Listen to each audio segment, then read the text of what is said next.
നമുക്ക് അപരിചിതമായ വഴികളിലൂടെ നടക്കുന്ന സമയത്ത് ഏറെ ശ്രദ്ധ വേണം. ഒരു വടി ഞങ്ങൾ കരുതിയിട്ടുണ്ട്. വല്ല പാമ്പോ അതല്ലെങ്കിൽ മറ്റ് ജീവികളോ വന്നാൽ സ്വയരക്ഷയ്ക്ക് പോവല്ലേ.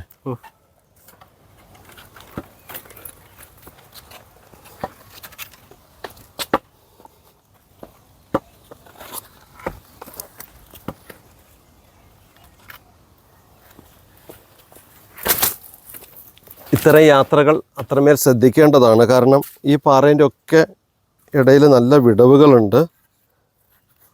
അതുപോലെ ചെറുജീവികൾ എന്തൊക്കെയോ കടിക്കുന്നുണ്ട്. ഇതിട്ട് തരട്ടെ അങ്ങോട്ട്? ഞാൻ പിടിച്ചോളാം. പിടിച്ചോളൂ.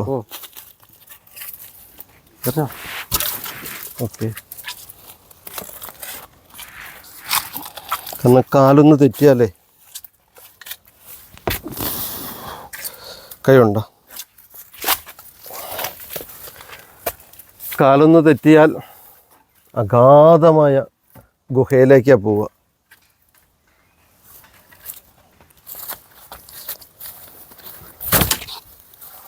മൈക്ക് നോക്കി ചാടണേ. ഞാൻ ചാടട്ടെ. കൈ തരണേ.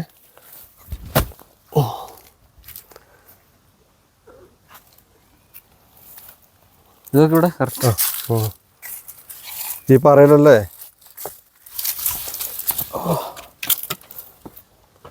ഇല്ലിമുളം ചില്ലകളിൽ അല്ലല, പാട്ടിൻ്റെ വരികളൊക്കെ മറന്ന്. ഇല്ലിമുളം കാടുകളിൽ എല്ലെല്ലാം പാടി വരും തെന്നലേ. ഒന്നാം മല കയറി പോകേണ്ടേ, അവിടുന്ന് തലയും കുത്തി. ഇത് എനിക്ക് എന്തോ കടിച്ചു. അത് ഞാനേ തലമുടി ഉണ്ടെന്ന് താക്കട്ടെ. എൻ്റെ രോമം പോണെങ്കിൽ ഇങ്ങനെ ചെയ്യണം.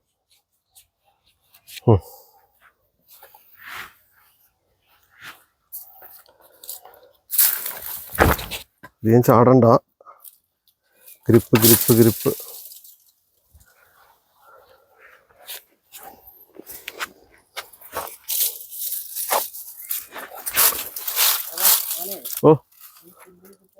ഓ മതി, പോരെ. ഇനി ഫ്രണ്ട് നിറക്കാം.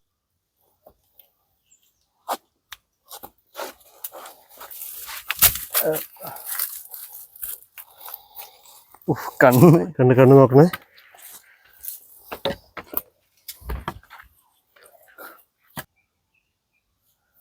വീട് തീരുമ്പോ കട്ടും കൊടുത്തോ കേട്ടോ. പോസ് കഴിഞ്ഞിട്ട്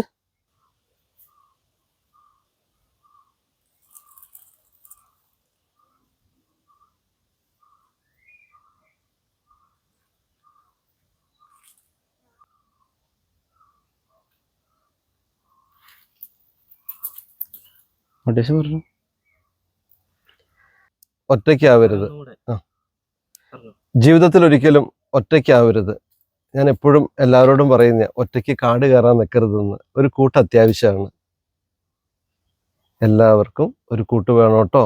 ഒരേ മൈൻഡ് ഉള്ളവര് വേണം. ഒരേ മൈൻഡ് ഉള്ളവരെ വേണം. പക്ഷെ ജീവിതത്തിൽ ഈ രണ്ട് മൈൻഡ് സെറ്റ് ഉള്ളവരാണ് ഒന്നിച്ച് ജീവിക്കാറുള്ളത്. വ്യത്യസ്തമായ കാഴ്ചപ്പാടുകളുള്ളത്. അതാണ് യൂണിറ്റി ഇൻ ഡൈവേഴ്സിറ്റി എന്ന് പറയുന്നത്. അതും ജീവിതത്തിന്റെ ഭാഗമാണ്. ഒരു പാക്കറ്റ് ടൈഗർ ബിസ്ക്കറ്റ് കിട്ടുന്ന പോലെ ഇത്ര ഗ്രാം ഗോതമ്പ്, ഇത്ര ഗ്രാം പഞ്ചസാര, പ്രോട്ടീൻ ഇത്ര, അങ്ങനെ പറഞ്ഞ് നമുക്ക് ആരെയും കിട്ടില്ല. കിട്ടുന്ന സാഹചര്യത്തോട് അഡ്ജസ്റ്റ് ചെയ്യുക. ഓക്കെ. പിന്നെ അതിനാണ് വിട്ടുവീഴ്ച എന്ന് പറയുന്നത്. ഓക്കെ. ആ വിട്ടുവീഴ്ചയ്ക്ക് തയ്യാറായില്ലെങ്കിൽ വലിയ വീഴ്ചകളുണ്ടാവും. Be happy.